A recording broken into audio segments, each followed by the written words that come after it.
Boom. All right, Dr. Joe, we are live. We're just gonna chill for a minute or so because I sent invites out to like 15,000 people, everybody that I know on LinkedIn and Facebook. So we'll give people a chance to connect if they choose to.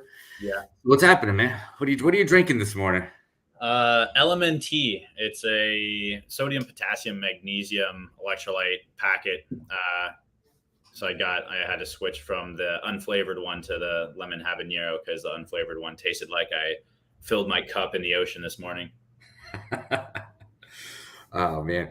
So we know while we're actually let's kick it off, man. So real quick, let's just talk for one sec for anybody that doesn't know why you and I are even talking. So I asked you to jump on here with me because you're like a fountain of just amazing information, and your background and the people you work with and the things that you've done are pretty impressive. I obviously am not in the physical fitness business, right?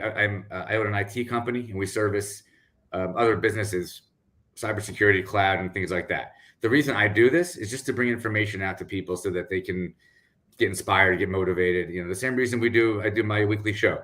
So I met you because I had you on my show actually. So you came on my show, we hit it off. Next thing you know, I'm like, wow, this guy's brilliant. And I think I started seeing you because I had some pains in my leg and you were helping me. And because you work out of an office that's in the back of a pretty major gym in Boca Raton, I'm looking around and I'm saying, what the heck's going on here? And I see all these guys fighting and I see like, it's a crazy high energy gym. You explained to me that, oh, it's one of the top gyms in the country for UFC fighters that do conditioning. Yeah. And so and I said to you, well, can you train me and give me workouts like what they're doing? And then our relationship transitions into you training me. And we do these insane workouts on Saturdays that for me, having just turned 50, I feel like I'm in the best shape of my life. So all of that led to me saying to you on Saturday, hey, why don't we do a live show together? And here we are. Yeah. You got to be careful what you wish for with those workouts because they're not easy, as Ray knows. Give me just a quick highlight. I mean, I know you work with professional athletes. I know you got the UFC fighters, some NFL players, PGA golfers. Like, just give me the 30-second. What do you do? How do you help people? Who do you work with? So primarily I'm working with general population, but I've worked at the NFL Combine with over 240 NFL players. The Combine thing, about 15 PGA players so far, a few professional tennis players, as well as the UFC guys. I think I just mentioned that. And then I'm trying to think, no hockey players actually. But so a lot of professional athletes, a lot of general population. When you say general population, I feel like we're in prison. No. Now it's people that aren't professional athletes, I should say rather. Yeah. But now being in a gym, most everybody within that general population is athletic or to an extent of going to the gym and wanting to like better themselves physically. So that's really helped out the prognosis as well with a lot of the patients being diligent about their self-care. But one of the things that I just thought would be so cool for us to, one of the reasons I thought it'd be cool for us to talk is because it's not common. I haven't seen many guys or people who are physical therapists that have gone as far as becoming doctors of physical therapy, right? So you've got like just a much more advanced education, and in working with you, I experience like the level of what you know and how you approach things.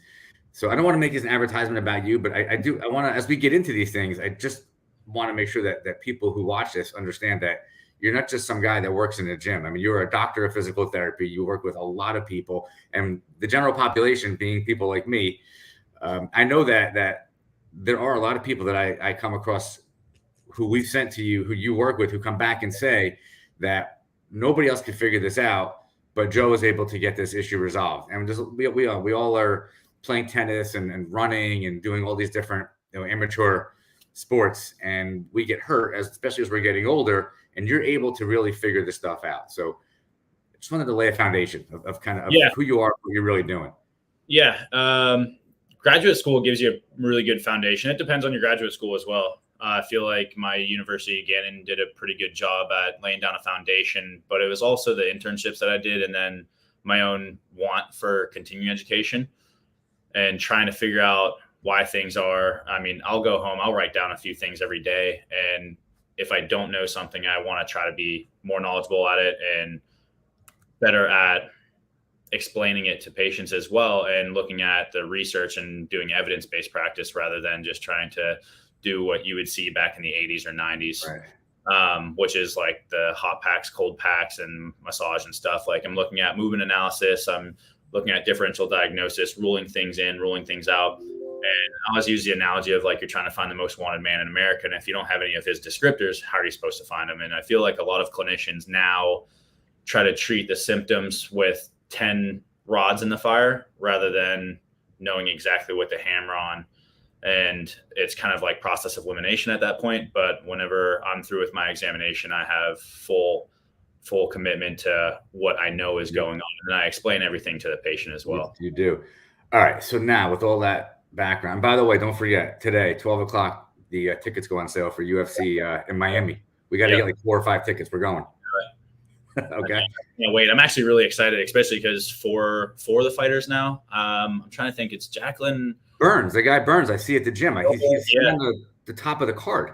Yeah, Gilbert. Yeah, Gilbert. I think co-main event. I think he's a co-main event. Yeah, he's the second one down. So, and the guy, one of the guys that's on the main event looks like a guy I see at the gym too. I can't think of his name. Anyway, I don't want to digress. I can't remember who all is on the card, but yeah, definitely going to be a good one. All right, Dr. Joe, we're going to jump in. So I want to dig in right away. So this is the single most important possible thing I'm going to bring up to you. What is the single most important factor in reaching peak performance? I know that's a loaded question, but give me one thing. I'll say discipline. So talk to me about it. It's going to be the discipline of looking at all the aspects and being able to stay on a consistent basis with nutrition, as well as consistency in the gym and physical training, whether that be cardiovascular or strength training. I believe the discipline is probably the one thing that most people fail at when trying to improve their athletic performance or just improve their overall well-being. So there's a lot of little ways to cheat and sneak out of helping. There's so many ways. I think that's brilliant too, because it not only does it apply to everything you do in life, but I mean, discipline is like, it's just a key success factor in so many things, especially if you're in business or I don't know, you're trying to achieve any goal you set for yourself. Mm-hmm. Discipline is for sure. That's a great answer, by the way. And I know working with you, it's I experience that when I'm working with you. Like I even got to like get my head in the right place and know that I got to be disciplined when I'm coming for that Saturday morning. I think all week about the one day a week that we work out together, because it like messes me up for 2 days afterwards. But I got to be disciplined to like be prepared for that. I can't go out on a Friday night and have a couple glasses of wine because you're going to kick my ass on Saturday morning. Yeah, it's not going to matter what you did the night before. It's going to be the exact same, and if not more intense on that Saturday morning. It's funny. I've had a few people work out with me lately that are members of the gym that ask me like what regimens and stuff I do. And when I go through an hour strength training session without almost any breaks and doing supersets, and then get on the bike for 30 minutes outside and try to hit 12 miles on the spin bike while I'm outside right after that, they're like, you're crazy. Dude, I sent that video from Saturday where you had me and Ray with those heavy rubber bands, like, and I had to try and pull him across that. I showed that video to people, and everybody I showed it to was like, holy shit. And that was probably the easiest thing you guys did. And it was the end of the workout. Mm-hmm. I think he still can't walk. Mm-hmm. Yeah. He's all right. So I love it. Discipline is key. And I think anybody that's trying to do anything in life can relate to the number. I mean, again, there's just so many things you can look at that are important for reaching peak performance. And I mean, there's 1,000 things you could say, but stepping back and zooming out and saying like, what's one thing anybody can do? Anybody can choose to be disciplined, to set goals, and then to take action, to follow those goals. And if you're looking at building muscle, you're looking at losing weight, you're looking at just getting fit. Like if you don't have the discipline, why even bother starting the program? Yeah, it's going to be pretty hard to get any type of success going or any gains that you are hoping to see. It's going to be hard to see them if you're not setting aside time and goals for yourself. As of November 15th, I set aside 12 to 2, and that's my training time. So that's Monday through Friday. For yourself? For 3 hours? You train for 3 hours? 12 to 2, 12 to 2. So 12 o'clock until 2 hours, 2 hours. I can't do math. At 12 o'clock to 1, I do strength training. And then from 1 o'clock till 1:30, I get outside on the bike and try to hit 10 to 12 miles on bike. Yeah. All right. I need to talk to you about something that I need the truth here. All right. And there's people that, I mean, there's so many different opinions. And so I don't expect you to give me the right or wrong, or I don't think there is a right or wrong because there's so much research. But what's the truth about the importance of proper warm up and proper cool down? Like, are there fallacies and are there things that are just accepted truths now?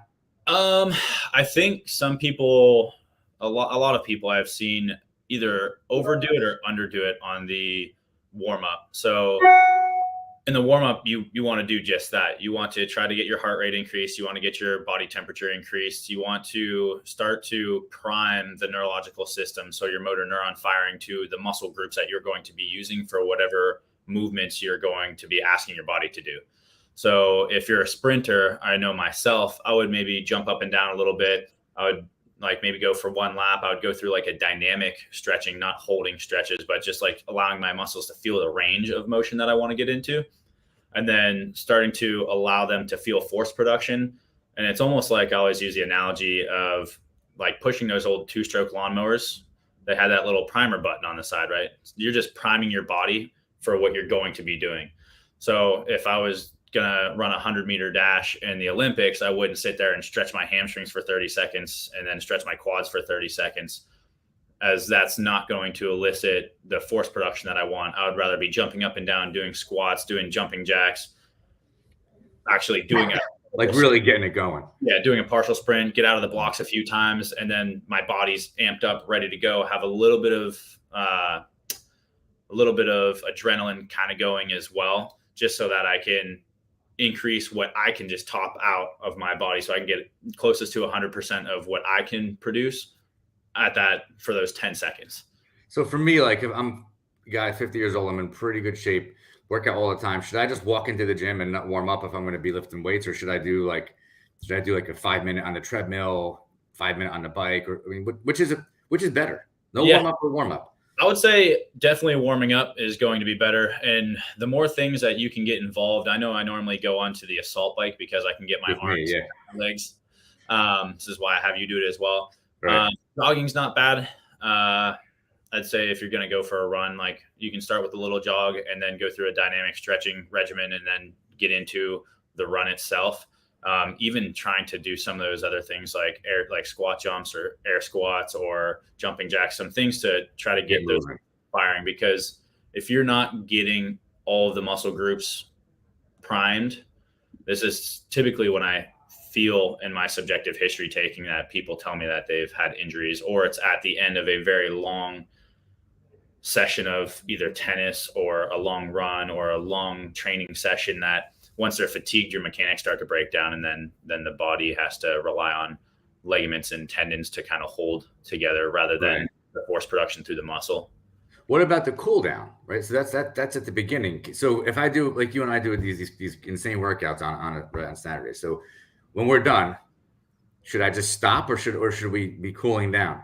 I will say that is going to be, of the two, the lesser of importance, but with respect to that too, that's not time that you want to waste as much, because that's a good time with your body already warmed up and everything, either going through like foam rolling, going through some static stretching, holding for 30 to 45 seconds, going through, I mean, if it's a really intense workout, you want to try to do something cardiovascular at a very light level. So like when I finish on the bike, like one of my 2 last miles is I'm on gear 15 and I'm hitting it like I'm going straight uphill as long as I can. I'll either do a minute or I'll do a mile, and it's awful, but then the last 2 minutes I'll bring it down to gear 9 and just like kind of let my legs go through and bring my heart rate back down, allow my body to like flush fluids out.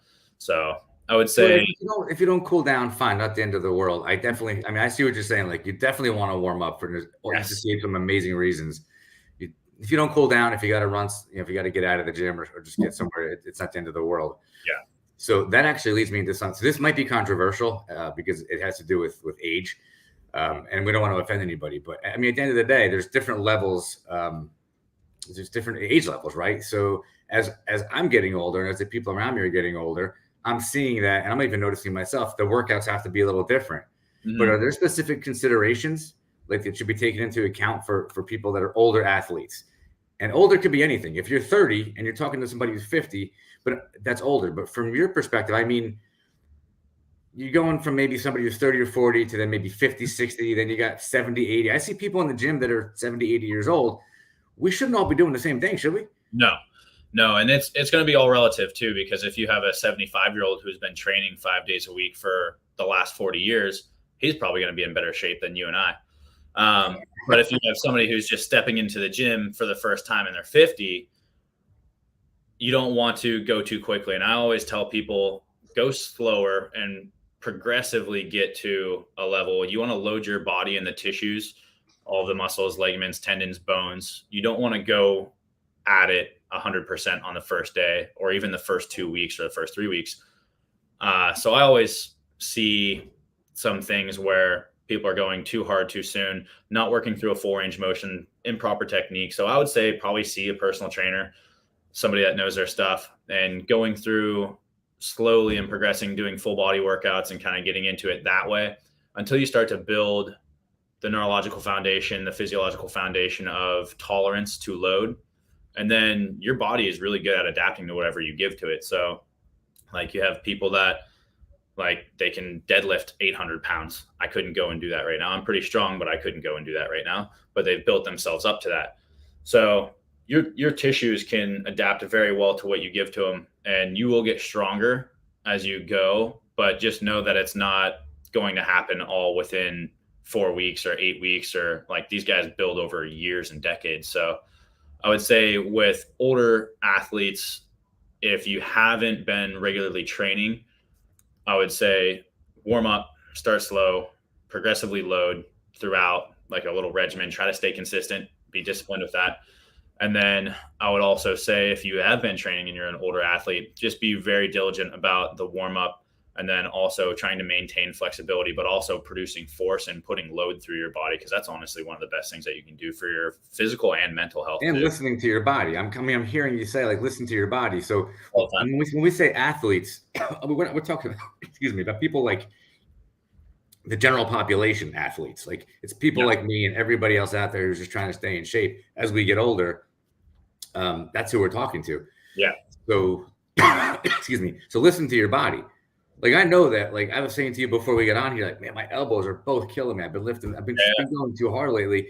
And that's me, like back in the day, I would have been like, just work through it. But now I just stop and I'm like, all right, let me think, let me pause, let me talk to you. Maybe you'll take a look at it. That's as we age, we gotta listen to our body. Yeah, that's ignore the pain. Yeah, that's a principle I tell all of my patients, that you don't want to push through anything. And I always love when patients are like, yeah, no pain, no gain. I'm like, well, it's all relative. If it's sharp stabbing pain, don't do it. If it feels like dull, like muscle burn, we're good there. But I don't want you to do anything that exceeds a 3 or a 4 out of 10, because you want to stress the tissue, but you don't want to irritate it. Exactly. All right. So I've been to a million gyms. You've been to a million gyms, and we all hear people, everybody's got their egos are pumping and everybody's got an opinion. But why is everybody at the gym wrong about the techniques for injury prevention and recovery? Why does everybody have it wrong? Right? There's ways to prevent injury and there's ways to recover properly. What is right about that? What should people keep in mind? Rather than the gossip we hear from other people about what we should do. Yeah, I think a lot of what you'll see in the gym, I call it ego lifting. You'll see not full repetitions. You'll see a lot of weight being put on. You'll see people trying to move weight quickly. And it's become common concept for those to be the norm. Whereas you look at research in slower and controlled, lentos y controlados. I learned it in Spanish. So when I was down in Miami treating, I could say it. But slow and controlled motion and being able to actually produce force to move the weight in a controlled time under tension, you mean, with slow and control, like 1, 2, 3. Yes. And trying to have that controlled manner throughout the lift with proper technique is one of the best ways for injury prevention, not only with the slow time or the amount of time that you put through there being larger, you're going to help to increase the durability of the tendons. But the force production that you're going to have to require your body to do to move that weight, you're creating more motor neuron firing into the muscle tissue so that you can actually elicit a contraction of the entire muscle belly with all of its hundreds of thousands of myofibers, or myofibrils, I should say, the little contractile units. And that's where a lot of people get hurt, is they try to move weight quickly. And whenever you do a quick concentric motion, what happens is you're only trying to elicit as much of the muscle fibers in that muscle group that you need to move the weight, rather than going slow and controlled and trying to get the entire muscle group. I see people at the gym like boom, boom, boom. Even my 14-year-old daughter goes to the gym now. And I saw her. We were there together on Sunday, actually, and she's doing tricep extensions, and she's going like this. I'm like, whoa, whoa. Yeah. Slow down, and slow on the way up. Like that time under tension. And so I'm trying to teach her at a young age, like, don't do what the people around you are doing, because it ain't right. Like, you got to do this correctly. Yeah, you know? It's hard. It's like I said, it's in the mainstream media. You see a lot of this stuff. Like if you look at any type of film or show or anything, a lot of what they go into isn't correct. You look at like fighter pilot movies, like they're like, yeah, like you would never do that, or like Navy SEAL, right. Never try to clear a room like that or anything. So it's just a lot of theatrics, and a lot of, now with social media, I'm sure there's a lot of, what do we call them, influencers. There's a lot of influencers that I think there's a lot of good ones. There's a lot of bad ones. So you're just trying to get attention. I mean, if you're sitting on the front of a Lambo at 25 years old in the driveway of a $10 million house, odds are stuff is rented. Yeah. And you're just trying to make a point. And if that person's giving you advice on how to work out, or how to maybe you want to check with somebody else. Dollars, yeah. Excuse me, I'm still getting over this cough. It's like 3 weeks. All right, so I think that what my takeaway is, what everybody at the gym might be wrong about is all the different opinions they have. But the one thing that we can take from you that is a fact is, you want to avoid injury and you want to make sure that you're okay. Just go slow, focus on your form. Don't worry about what anybody else thinks, and really just be careful. Yeah. You know? Be with proper technique, and then slowly, progressively increase the load as time comes and as your strength improves, and don't try to do more than you can handle. Yeah. So there's a mistake that I made. So I've been working out since I was 13 and a half, when I read Schwarzenegger's book, Pumping Iron, and I started going to the gym 2 hours a day, 7 days a week. And when I was 22 or 23, I blew my chest out. So I'm missing half my chest, which, Well, what mistake did I make was that I didn't understand at that time the importance of rest and recovery time. Yeah. And I think that is a mistake that a lot of people make when it comes to how they're approaching fitness, is not enough rest and not enough recovery time. So what are your thoughts on that? Yeah. The nutritional aspect, rest and recovery, is just as important as the weight that you're moving and the way that you train in the gym. So you could go in and do all the slow motions that you want and working strength and being stronger and stronger, but unless your body has the nutrition and the time resting to allow healing, you're kind of setting yourself up for failure. You're only just like fighting half the battle at that point, where it's a 50-50 type of relationship, to where you need the nutrition recovery just as much as you need the training. And that's where, again, a lot of people will start to have that mistake. And those are typically individuals that I'll end up seeing. Right. I think at the end of the day, if you're not getting the rest and you're not giving your body the proper time to recover, we're going to end up, where I'm at right now, where I'm going to come see you because both of my elbows are killing me. When I go like this, it hurts. Right here on the table. And so, but again, it goes back to listening, to your body. So I immediately am like, all right, I know I got to take it easy. I've been like probably going at it too hard. So your ego gets in the way. Yeah. Because you want to just keep killing it, but you do need to stop. And actually getting sleep is a big deal. Isn't it true that when you're sleeping, that's when your body does most of the repair, but also gets rid of most of the fat?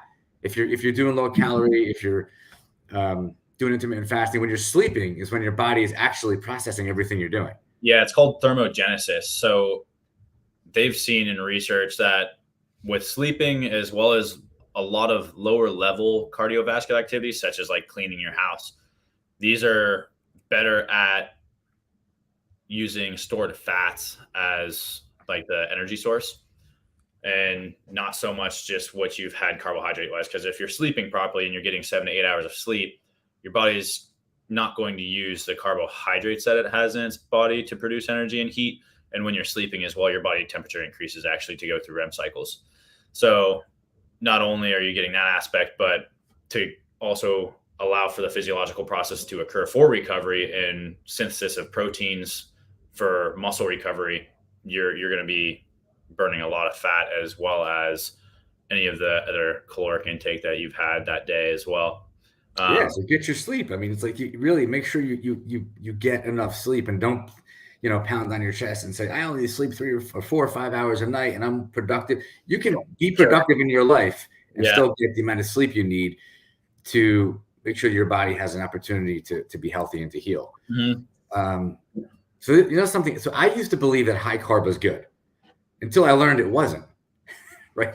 Like back in the 90s, like we were all eating like pasta, and the message was, a much higher percentage of carbs, then protein, then fat. And then all of a sudden we realized, oh wait, that's not right. And it's funny, when I look back at pictures of myself from my 20s, I was like in great shape, a lot of muscle, but I was a little bloated. Yeah. Right? And then at the time didn't realize it. So used to believe high carb was good until I learned it wasn't good. And now we all know things are different. So what's the role of nutrition in overall performance and preventing injury? With respect to that, I would say that higher protein intake is probably going to be your best bet. So if you look at your macronutrients, you have protein, carbohydrates, fats. Having a higher echelon of proteins and a moderate amount of carbohydrates, and it's all relative to what you're doing as well. I mean, if you're going to have a bigger lifting day, myself, I'll have a little bit more carbohydrates I'll have a big pasta meal the night before, just so that I can have, it's almost like called a carbo load. You're trying to allow that energy to become stored for the day after, when you're going to have a big lift, like when I'm deadlifting and squatting 15 pounds or more. So those days are different from like when I'll have a day where I'm doing like upper body and it's dynamic and I'm not moving a lot of mass, but I'm still going to be working out hard. Carbohydrates are actually pretty good though too, because they will help with physiological processes, and they'll also help with how much hydration you get to. So you do want to get the carbohydrates. Yeah, you need your carbs, but not to the extent as to what it was taught back like 2 decades ago. Right. Yeah, it was. I can tell you, I started using a tool called MyFitnessPal. Yes, I put my macros in there, and it's because I want to make sure that as I'm getting older, and I know that I can see that I'm working out just as hard, I'm doing all the right things, but things weren't looking and feeling the way that I wanted. So I said, let me get this app and let me get the macros right. So now I'm doing my body weight in protein every day, or a little more. Yeah. And over time, I've actually seen that I'm building more muscle now than I did decades ago. And the weights are getting lighter, and I'm not even trying that hard to increase the weights. So I'm finding that at 50, the higher protein, I eat carbs, but I have a much higher protein intake. Yeah. And I don't think to myself, let me not eat carbs during the day. I just think to myself, let me make sure I get my protein every day. Yeah. And I'm noticing like my thinking is clearer, and my energy levels are higher, and I am sleeping better. Mm-hmm. Does that all make sense, or is that like in my head? No, not in your head. No, not in your head. Placebo effect. It's again, it's the combination of the nutritional aspect and the training that you're doing too. And as well as getting proper recovery. It all kind of plays into the neurological functions of the body. With that LMNT, sodium has been for a long time kind of demonized, and we're finding more and more how much its benefits are, and how little athletic people who are fit actually are getting half of what they should daily with their intake and of protein, of even sodium. Oh, we're talking about the salt. Okay. Yeah. And even with that, so like sodium was demonized for a long time, and there's a lot of neurological systems that rely on sodium. And then also sodium, whenever you have a higher intake, what you need for force production, what you need for protein synthesis, what you need for the force production behind like the contractile forces and allowing for this contractile unit, as well as calcium, which helps for the force production in muscle tissue for its contractile state. But like we used to always think high carbs and low sodium, but the low sodium really comes for people who are more sedentary and have cardiovascular issues already. Right. Because then it's going to store more water, and you don't really want that in those individuals that aren't depleting themselves of sodium and water when they're working out because they're sedentary. Yeah. So, it's interesting you bring that up, because when I started using those packets that you, what do you call it? It's the electrolytes, and when I started putting those in my water that I drink during the workouts, I noticed an immediate difference. So I have one of those every day. Yep. And it is important to have those electrolytes and the sodium. Like I'm glad you're bringing that up, because it's so important. Yeah. And it's a small change people can make. Just add that into your water when you're going to the gym, and it makes a difference, right? I've been doing it instead of coffee actually in the morning. Oh man, hold on. I got the coffee, and then when that goes, then I got the tea. There you go. This stuff I've been drinking lately is, this is a real quick story. I discovered this stuff at Starbucks. It's called Peach Tranquility Tea. So I'm drinking it. I'm like, wow, actually feels pretty good. It's like very relaxing. So it's like $4 or something for one of these at Starbucks. Yeah. So I go online and I'm like, where does Starbucks get these tea bags from? So I discovered it was Teavana, and actually on the side of the Teavana canister that has these, it shows Starbucks. Yeah. So that 15 packet little thing, I think, cost me $30. So now it's $2. I made this in the house. It's $2 for one of these instead of $4. Yeah. And here's the best part. One of the guys that works in my company, I'm telling the story to all my employees because I feel like it's just a fun story. This guy is so funny. He goes, "That's why the rich are rich." I'm like, first of all, I'm not rich, and second of all, that's really, really funny, because if you think saving $2 a day is going to all of a sudden pay my mortgage, it's more general principle. Like, why should I pay $4 for this when I can pay $2? Yeah. That's funny. I think about that all the time, actually. The $2 is going to pay them. So this is good stuff. I mean, we're hitting some really important things. I'm really glad that we just talked about adding some of that to to your water at the gym, so you're getting proper electrolytes and salt. But there is a dark side to bad information, and as we said, there's a dark side to bad form. There's a dark side to bad information, and so just give me some thoughts. Like, what are your thoughts on the information that you hear people talking about? Like, when you stand back and you're at the gym and you hear some people talking, and they're talking about low carb or injury prevention or the latest diet pill or whatever that they just saw online. Like, do you step back and say, "Oh my God, this is all just such ridiculous information"? And there's a dark side to that, because people, because they want quick results, will feed into some nonsense rather than the tried and true information that's accurate, that works. Like, what do you think about that? That and things that are also like based off of fear, where people are like, "Don't deadlift, don't squat, they're bad for you." When in reality, you look at some of the people with the thickest intervertebral discs and the most dense vertebral bodies in their spine. In the intervertebral disc. So I can grab George real quick. Grab George.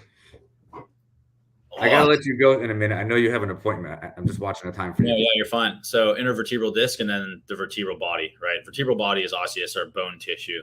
So we've seen in rowers, Olympic rowers, like water rowers, and Olympic deadlifters, powerlifters, having the most dense intervertebral disc as well as the most dense vertebral bodies, right? And these are people that are pulling 1,000 pounds of force and doing it repetitively. So it's not the fact that the lift is bad. It's either that there's poor technique, or you're doing too much load and you have a load intolerance. And that's one of the biggest things that I probably say load intolerance at least 100 times a day, where your body's just not tolerant to doing something. And you can train these things. And like I told you earlier, the body can adapt. So a lot of the bad information that I see is not so much nutritionally. And it's not so much like training regimen, but it's a little bit more fear-based off of the specific lifts in the gym, and people trying to stay away from these really good beneficial lifts, compound lifts that work a lot of different muscle groups and can help stress different tissues in the body, because they heard it was bad because somebody maybe had a bad experience where they tried doing too much weight and had poor technique, and that's just a recipe for disaster. And some people latch on to bad information because it actually feeds their own narrative or their own story. Like, they don't really want to work as hard as you need to work to get the goal or the look or the feel that you want. So they come across some shortcut or apparent shortcut, which Yeah. really is bad information. I can't think of the name of it, but there's some drug that people take now, and it's in the news a lot. The one for weight loss and stuff. It causes you to lose weight. Yeah, it's And essentially something for diabetic right. patients. So people are Yes. taking it, and the information is out there like, oh, you can take it and you'll lose weight. But now there's information coming out that, oh yeah, when you stop taking it, not only do you gain the weight back, but you bounce back, and it's even worse. Yeah.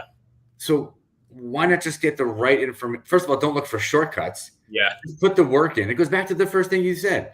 Probably the biggest piece of advice that we can both give in whether it's athletics or business or life is just find the ability, and everybody has it, to be disciplined and focused. Know that you have to put the hard work in, do it with consistency, and you're going to get the end result you want. Yeah. Shortcuts typically don't work. And if somebody has information that, oh, you can just do this and get there half the time, it's probably not true. Yeah. And if that's the case, like you don't want it to be easy. Like, why do you want getting a 6-pack to be easy? Because if it was easy to get a 6-pack, everybody would have a 6-pack, right? Oh, that's a good point. So if you want to have millions of dollars in your bank account, it's going to be hard to get to that point. It's going to be hard to have that physical form. If you're trying to take shortcuts, you can't take shortcuts in anything, and anything that's worth it's going to be difficult to do. So that's why maintaining consistency and having that discipline to persevere and be tough and get through things and be diligent about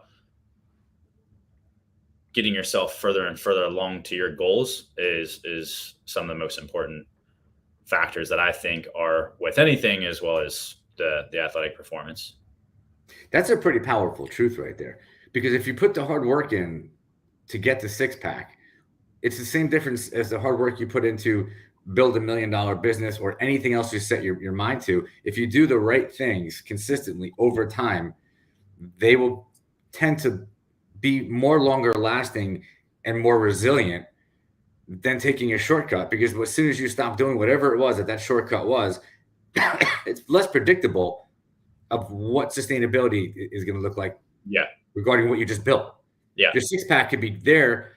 You could go on a crash diet and intermittent fasting, only eating four hours a day, cutting out X, Y, and well, you can't live your life like that. So when you stop, you're going to gain the weight back. But if you do it slowly over time with the right technique and the right mindset, it'll be sustainable because you'll just have gotten there, and then you can just live there without having to go through so much torture.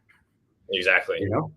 Exactly. That actually brings me, I'm going to bring us to a conclusion here. And this one may ruffle some feathers, but there is a psychological aspect to training. And it's what you and I were just talking about. But there is a psychological aspect to it. And I'm sure that you have people that come to you that are disappointed, that are frustrated, that are like, oh, I'm going to give up. And so what do you tell people when psychologically their mindset has shifted out of a place that's productive, positive, and goal oriented, and maybe they want to quit? I think some of the things that I go through is just talking them through whatever they're going through by being energetic, being positive, and trying to bring their spirits up, and then allowing the process to kind of just take itself. I mean, as you start your journey in like physical health and trying to get out of it, I have a patient right now actually that I'm thinking of. Her first 2 days, I've been actually treating her for her knees, but her first few days, she's like, I know I'm way overweight. She was like, I haven't been in the gym in years. Like, everything hurts when I'm doing it. And now she's walking fine. She's on the bike. She's just now getting into her own regimen of doing a few 20-minute workout sessions a week, which I told her that's the start. I was like, it's better than doing nothing. So you're seeing me once or twice a week, and then you're going and seeing a trainer as well to do some cardiovascular type exercises. Perfect. Then what I've seen is that mental paradigm shift of where she was saying, no, didn't want to do things because it didn't feel good, didn't think that she could do it. She didn't want to do it. And then as she starts to just slowly feel better and better, she's now having that self-motivation to want to go and do these things herself. And it's kind of cool to watch that shift occur. So I would say, again, starting off slow is going to be one of the best ways to not hurt yourself, but also not feel like you've gone into the deep end and you're just trying to tread water. And just being positive and taking day by day rather than trying to see the end goal and be like, I'm never going to achieve that. And it's kind of it's easy for us to sit here and say, how to keep your mind right. But when you're feeling like, man, I've been working and working and working at this, and I'm not seeing the muscle gain, or I'm not seeing the weight loss, or I'm not seeing the conditioning improvement, or whatever your goal is, you could easily get discouraged. And that's discouragement. Is that a word, discouragement? That could actually easily turn into something that becomes a pattern of like, I'll just skip today, or I'll just skip tomorrow. You sent me something. I'm going to try and show it here the other day, which I thought was brilliant. I don't know if you can even see it. Remember when you sent me this? Is that? Oh yeah, me right? From 10 years ago. Winning is a habit.